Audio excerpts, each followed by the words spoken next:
마이크를 켜지도 않고 지금 하고 있었네. 네. 하나님의 더 큰 목적이 있었다라는 것이죠. 그것이 하나님이 여호와인 것을 알게 되는 것입니다. 그래서 실제로 하나님께서 이스라엘을 이끌어내실 때 10번의 재앙이 있을 때 그리고 10번의 재앙을 통해서 바로의 마음이 계속해서 완악해지고 있는 그런 것들조차도 하나님이 여호와인 것을 알게 하시려는 하나님의 목적이 있었다는 것이죠. 하나님은 지금도 그렇게 말씀하십니다. 그리고 이 이후에도 하나님은 이 하나님의 목적을 여러 차례 밝히십니다. 이스라엘의 입장에서 보면 북쪽으로 가야 아브라함에게 약속한 가나안으로 가게 되는 것임에도 불구하고 하나님은 남쪽으로 향했습니다. 그런데 그냥 남쪽으로 향한 것뿐 아니라 하나님은 바알스본 맞은편 바닷가 홍해 앞에 장막을 치게 만든 것입니다. 그렇다면 더 이상 앞으로 진행하기가 어려운 것이죠. 스스로 함정에 빠진 것과 같은 상황이 되는 것입니다. 하나님의 말씀에 충성했는데 하나님의 말씀에 충성한 대가, 하나님의 말씀에 순종한 결과가 막다른 골목이라면 사람들은 어떤 마음이 들까요? 사람들은 어떤 반응을 하게 될까요? 사람들이 자신의 어떤 결정과 순종에 대해서 어떤 마음을 가지게 될까? 특히 그것을 보고 있는 바로 그런 이스라엘의 진행을 보고 있는 바로가 뒤쫓아오기 시작할 때에 이스라엘의 상황은 어떻겠습니까? 물론 우리가 읽지 않았습니다만은 이제 10절부터 보면 이스라엘은 엄청나게 동요하게 되는 것이죠. 근데 이것은 이스라엘 민족 모세를 따라서 나온 사람들이 변덕이 죽을 듯하는 사람들이고 무례한 사람들이고 이래서 그런 게 아니에요. 우리가 흔히 이제 광야 40년을 포함해서 이스라엘이 지속적으로 하나님 앞에서 불평을 일삼는 것을 보고 이 사람들은 왜 이러냐 이렇게 생각하기가 쉽지만 그러나 여러분 만약에 우리가 그런 상황이었다 생각하면 우리는 더 심했을 겁니다. 하나님의 말씀을 따랐는데 하나님의 말씀을 지켰는데 더 곤란한 상황에 빠지는 일은 여러 번 반복됐습니다. 모세 개인적으로도 그런 일은 계속 반복됐죠. 그럼에도 불구하고 하나님께 순종할 수 있느냐 하는 것이죠.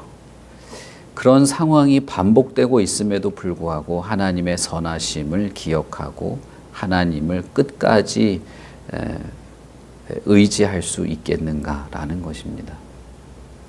그러나 또 반대로 그런 억울한 상황, 그런 참 이렇게 더 이상 어떻게 하지 못할 것 같은 막막한 상황에서 하나님이 자신을 드러내는 일, 하나님을 여호와로 인정하고 하나님이 여호와인 줄 알게 되는 그것을 통해서 우리가 하나님에 대한 더 깊은 이해, 하나님에 대한 더 강한 믿음으로 나아가게 되는 것이 오히려 하나님의 뜻이라는 것입니다. 하나님을 끝까지 의지하는 것, 하나님을 끝까지 따르는 것뿐 아니라 하나님에 대한 더 깊은 이해로, 하나님에 대한 더 굳은 믿음으로 성장해 나아가는 것까지도 하나님은 의도하시는 것입니다. 그러니 어떤 면에서는 단순히 실망하지 않았다 정도가 아니고 더 성장해 나간다라는 것이 하나님의 궁극적인 목적이다라고 하는 것을 이해할 수 있겠죠. 3절부터 이어지는 하나님의 설명은 사실은 좀 기가 막힌 내용입니다. 만약에 우리가 모세가 되어서 그 자리에서 하나님의 이런 말씀을 듣는다면 어처구니가 없을지도 몰라요. 하나님이 남쪽으로 간 것도 블레셋과 만나서 마음이 변할까봐 그런다라고 하면서 할 때 어느 정도 그러면 뭐 남쪽으로 갈 수도 있겠죠. 그런데 이번에는 바닷가에 진을 치라고 해놓고 바로가 너희들이 가나안으로 바로 가지 않고 남쪽에 홍해 앞에 진을 친 것을 보고 쫓아가자. 병거 600대를 이끌고 수많은 군인들을 이끌고 쫓아오게 할 것이다 라는 말을 들으면 글쎄요, 이걸 어떻게 잘 이해할 수 있을까요? 그런 말을 듣게 되면 어처구니가 없지 않겠습니까? 그러나 모세는 이제는 그런 하나님의 말씀과 계획에 뭐랄까요? 순종할 수 있는 그런 하나님의 이 세상을 주도하고 세상을 이끌어가는 하나님의 역사에 기꺼이 따르는 그런 마음이 되었다는 것도 우리는 알 수가 있습니다. 하나님이 모세를 처음 부를 때 한번 생각해 봅시다. 하나님은 모세에게 앞으로 일어날 일에 대해서 하나님의 계획과 뜻에 대해서 구체적으로 설명하지 않습니다. 내가 너를 보내서 이스라엘을 이끌어내겠다. 아주 단순한 내용이죠. 그 단순한 내용조차도 모세는 마음 내키지 않았습니다. 그래서 하나님께 못하겠다는 말을 끝까지 했죠. 이집트에 들어가서도 내일 아침에 바로를 만나러 가라. 내가 기적을 일으키는데 지팡이가 뱀이 되고 하는 약간 더 구체적인 설명을 하시죠. 그때도 바로는 안 된다고 하나님 앞에 거부합니다. 그리고 그렇지만 하나님께서 끝까지 하도록 하셔서 다음날 아침에 바로를 만났을 때 오히려 바로에게 냉대를 당하죠. 위협을 오히려 받습니다. 그렇지만 하나님은 그 다음날 아침부터 바로를 만나러 가라 라고 말하고 나서 재앙의 내용이나 성격, 특히 그 재앙을 통해서 하나님이 무엇을 하려고 하는지 조금 더 구체적인 설명을 합니다. 그리고 이제 결국 이집트를 떠나게 되었을 때 하나님은 이제 훨씬 더 구체적인 내용까지 모세에게 말하는 것이죠. 그것은 모세가 그것을 들을 만한 마음이 되었다는 것입니다. 만약에 처음부터 모세에게 홍해 앞에 가라 그러면 바로가 병거를 이끌고 올 거다까지 다 얘기했으면 아마 감당을 못했을 겁니다. 도저히 그걸 받아들일 수 있었겠습니까?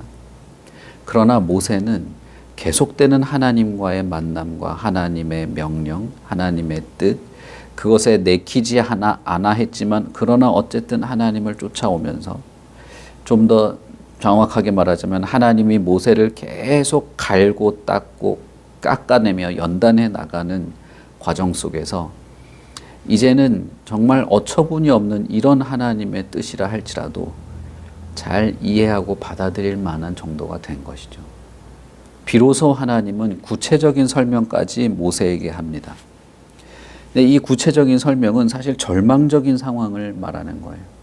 바닷가 앞에 가면 바로가 너희들이 이집트에 다시 돌아오지 않고 그대로 출행랑할 거라는 걸 알고 이집트의 그 몇백 대나 되는 병거와 수많은 군인들을 이끌고 너희들을 쫓아가게 될 것이다. 이건 절망적인 상황이죠. 사실은 죽게 될 거를 말하는 거 아닙니까? 그 모든 노력들이 다 허사가 될 것을 말하는 것이고 그 수많은 수백만 명이 되는 그 인구, 무고한 인구가 무고하게 피를 흘리고 대학살극이 벌어질 수도 있는 엄청난 이야기를 한 것이죠.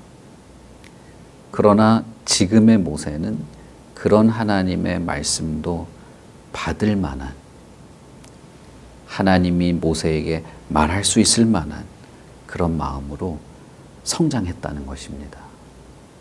그런 여러분, 이 과정 속에서 보면 하나님은 모세를 계속해서 다루고 있어요. 다루고 있고 모세의 상황에 맞게 말씀하시면서 연단도 하면서 점점 하나님의 뜻도 구체적으로 실현시켜 나가시는 하나님인 것을 볼 수 있는 것입니다. 그렇다면 여러분, 이스라엘은 어떨까요? 이스라엘은 하나님 앞에 끊임없이 불평할 것이지만 그러나 하나님은 이스라엘도 이렇게 변화시켜 가실 겁니다. 연단과 훈련, 좌절과 절망과 낙담, 고난과 고통과 그 모든 상황과 형편들을 하나님은 사용하실 것입니다. 아브라함을 한번 생각해 봅시다. 아브라함에게 처음부터 하나님이 모든 것을 말씀하시지 않죠. 단순하게 일단 내가 가라고 하는 곳으로 가라라는 것이었죠. 그러나 아브라함은 순종했습니다. 그리고 아브라함은 평생에 걸쳐서 연단받습니다. 아브라함의 후손들을 생각해 봅시다. 야곱을 생각해 봅시다. 야곱도 평생에 걸쳐서 훈련을 받죠. 바로 앞에 섰을 때 내 나이가 지금 내가 내 인생이 지금 120년이라는 시간을 지금 보냈지만 정말 파란만장한 인생을 보냈는데 그 파란만장한 인생을 통과한 다음에야 야곱은 비로소 바로 앞에서 하나님에 대한 믿음을 고백할 수 있게 되었죠. 인간은 그런 것입니다.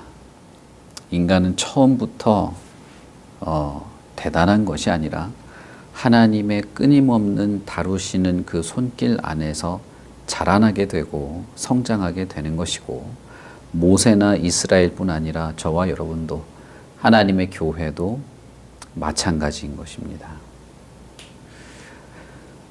이 말씀을 하면서 하나님은 모세에게 4절을 보시면 결국 그들이 나를 여호와인 줄 알게 하겠다라는 하나님의 구체적인 목적을 설명합니다.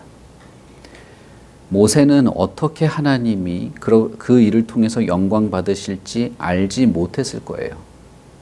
하나님이 홍해를 둘로 갈라서 지나가게 하고 이집트는 수장하게 하는 그런 걸 상상이나 할 수 있었겠습니까?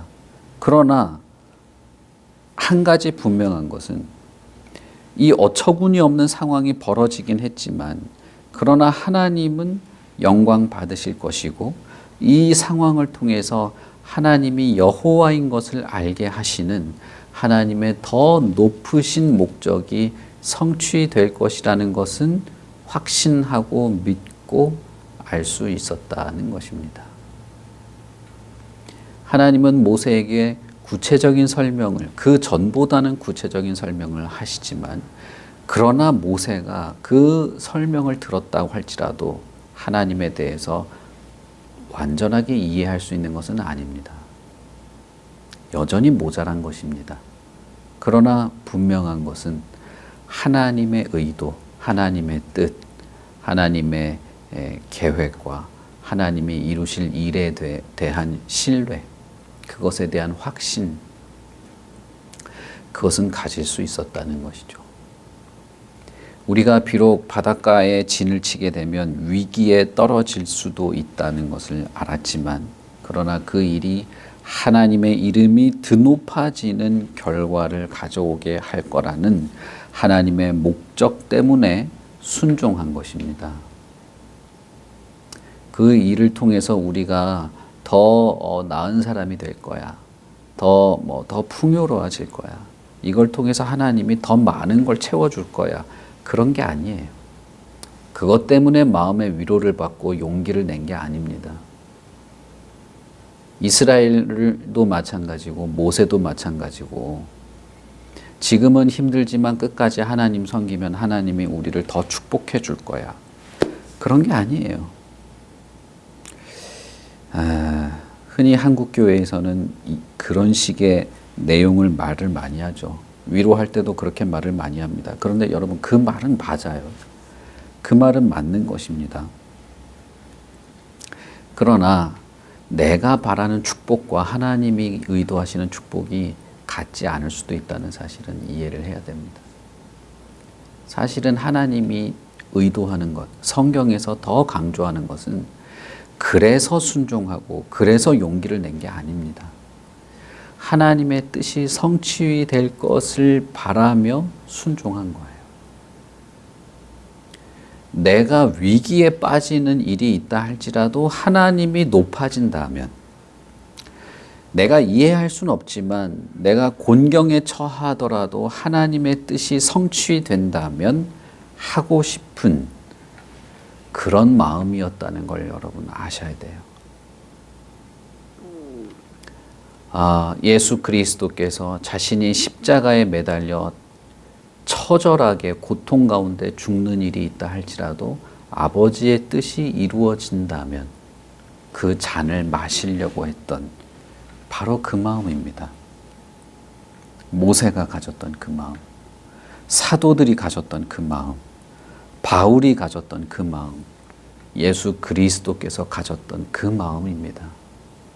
여러분, 그러니 하나님은 변함이 없어요.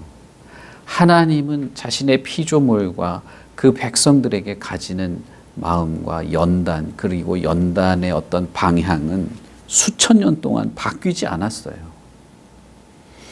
하나님의 뜻을 계시하시고 하나님의 마음을 공유했을 때 그 하나님 때문에 순종한 것입니다. 그 하나님의 마음을 나도 그 하나님의 마음을 느끼고 그 하나님의 마음이 나에게 스며들었기 때문에 하나님의 뜻 혹은 하나님의 의도, 사실 더 정확하게 말하자면 그 하나님 자신을 위해서 나를 포기하는 일까지 할 수도 있었던 거예요.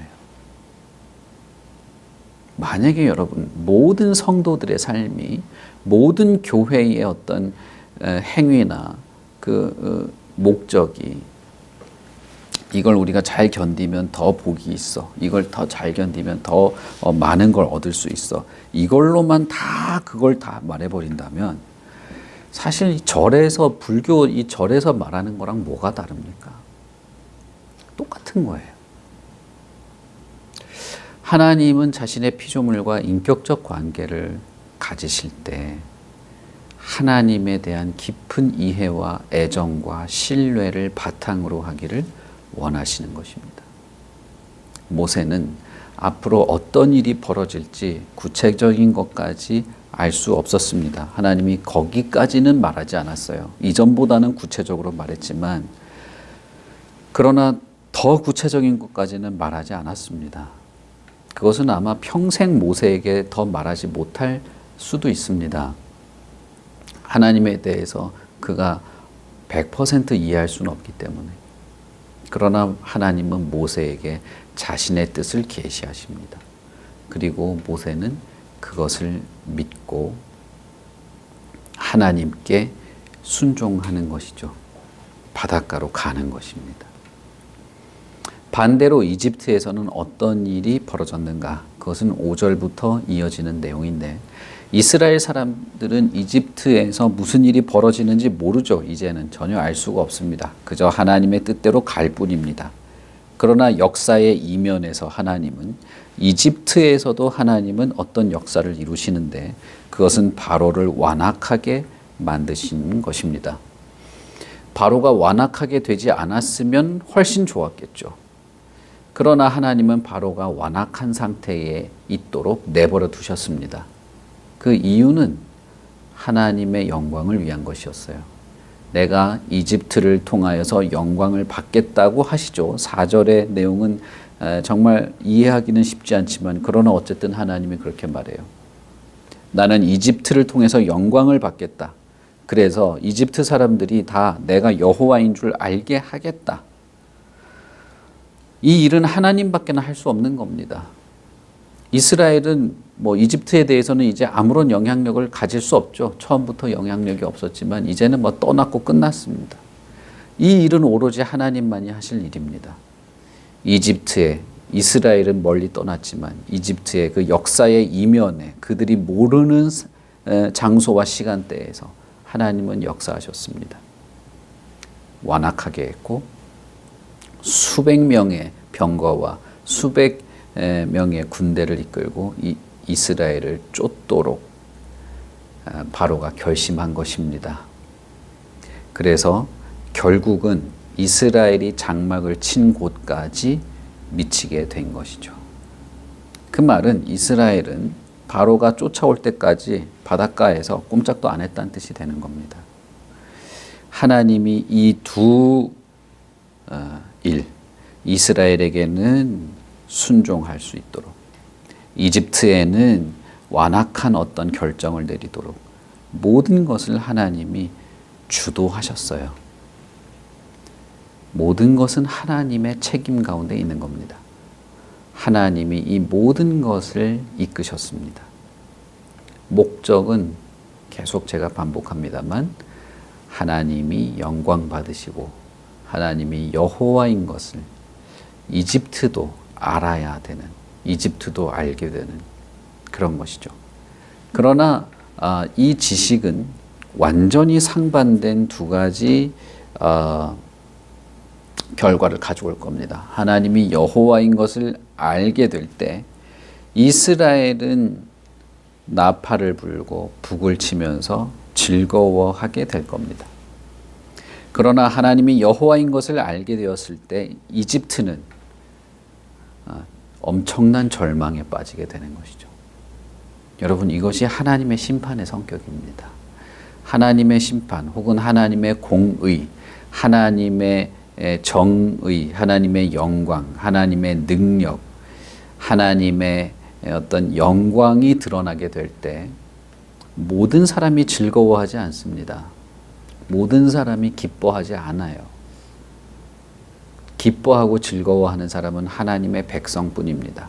흰 옷을 입고 그 이마에 하나님의 이름이 새겨지고 하나님이 주신 흰 돌을 받은 자들만, 요한계시록의 표현대로라면 이기는 자들, 끝까지 견디는 자들, 흰 옷을 입은 수많은 성도들은 기뻐하겠지만 그 외의 나머지들은 하나님을 알게 될 때 그들은 끝도 없는 절망과 끝도 없는 고통과 끝도 없는 후회 속에서 몸부림치게 될 것입니다. 그것이 하나님이 이 땅에 임하실 때, 그리스도께서 이 땅에 임하실 때 벌어질 일이에요. 우리는 이 하나님을, 이 예수님을 기대하는 것이죠. 우리는 이 하나님을 의지하는 것입니다. 그러니 여러분, 우리의 이해가 미치지 못하고 내일 일도 알지 못하는 것 때문에 막막한 것이 있더라도 우리는 하나님을 더 알고 하나님의 말씀을 통해서 하나님의 뜻과 하나님의 인도를 받는 것이 더 나을 것입니다.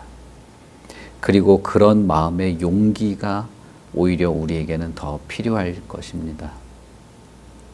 두려움이 있을 수도 있고 주저함이 있을 수도 있지만 하나님은 자신의 뜻을 따르도록 성령을 통해서 우리를 도우실 겁니다. 우리 마음에 용기도 주시고 확신과 기대와 인내를 우리에게 허락하실 겁니다. 그러니 여러분, 하나님께 마음을 두시고 하나님께 우리의 눈을 돌리고 하나님의 말씀과 진리를 더 온전히 알아가는 저와 여러분이 되시기를 바랍니다. 우리 같이 기도하겠습니다. 하나님 아버지, 은혜를 참 감사합니다. 하나님께서 모세를 통하여서 하나님의 뜻을 이루실 때 결국은 모세도 성장하게 하시고 이스라엘도 성장하게 하시고 그리고 하나님을 대적하는 이집트와 바로에게도 하나님의 영광을 드러내십니다. 다만 그 하나님의 영광을 알게 될 때 기뻐하는 자리에 있는 것, 하나님의 그 모든 섭리와 손길들을 즐거워하는 우리가 되기를 바랍니다. 비록 우리가 모든 것을 알지 못하고 무지하고 게으르고 욕심이 많고 이기적인 자들이라 흔들릴 때가 많고 마음이 무너질 때가 많고 걱정과 근심에 떨어질 때가 많이 있습니다만은, 그러나 그럼에도 불구하고 그럴 때라도 하나님을 바라고 다시금 용기를 내고 하나님을 바라보며 하나님의 뜻을 살피고 하나님을 바라며 하나님이 기뻐하실 만한 것들을 찾아 나서는 우리들이 되기를 바랍니다. 하나님이 기뻐하실 만한 것, 하나님이 원하시는 것, 하나님이 의도하시고 하나님의 진리에 순종해 나아가는 것들을 우리가 더 잘 알아가게 되기를 바랍니다. 하나님의 말씀을 깊이 묵상하고 그 하나님의 뜻들을 이해해 나가는 것, 하나님의 거룩한 성도들과 함께 주님의 뜻을 공유해 가는 것, 우리의 당면한 현실과 내 주변 상황과 내가 책임지지도 못할 내 인생에 대해서 낙담을 늘어놓거나 근심거리나 풀어놓기보다는 하나님을 향한 굳은 마음과 흔들리지 않는 우리의 믿음이 자라나게 되기를 바랍니다. 그러니 아버지여, 거룩한 하나님의 교회와 성도들을 붙잡으시고 연단하시고 갈아내고 깎아내셔서 우리를 양육하시옵소서. 하나님의 뜻을 잘 알아가는 자들이 되게 하시고 하나님의 더 깊은 뜻, 하나님의 더 놀라운 하나님의 계획들을 조금씩이라도 더 알아가게 되는 그런 성장이 있게 되기를 바랍니다. 모세가 비로소 하나님의 그 구체적인 뜻들을 알아가게 되었던 것처럼 우리도 그렇게 성장하게 되기를 바랍니다. 그러니 아버지 하나님, 오늘 하루도 하나님께서 우리를 양육하시고 연단하시고 온전케 하시고 성장하게 하시며 날마다 그렇게 되게 하시옵소서. 감사합니다. 예수님 이름으로 기도합니다. 아멘. 하늘에 계신 우리 아버지여, 이름이 거룩히 여김을 받으시오며 나라 임하옵시며 뜻이 하늘에서 이룬 것 같이 땅에서도 이루어지이다. 오늘날 우리에게 일용할 양식을 주옵시고 우리가 우리에게 죄 지은 자를 사하여 준 것 같이 우리 죄를 사하여 주옵시고 우리를 시험에 들게 하지 마옵시고 다만 악에서 구하옵소서. 대개의 나라와 권세와 영광이 아버지께 영원히 있사옵나이다. 아멘.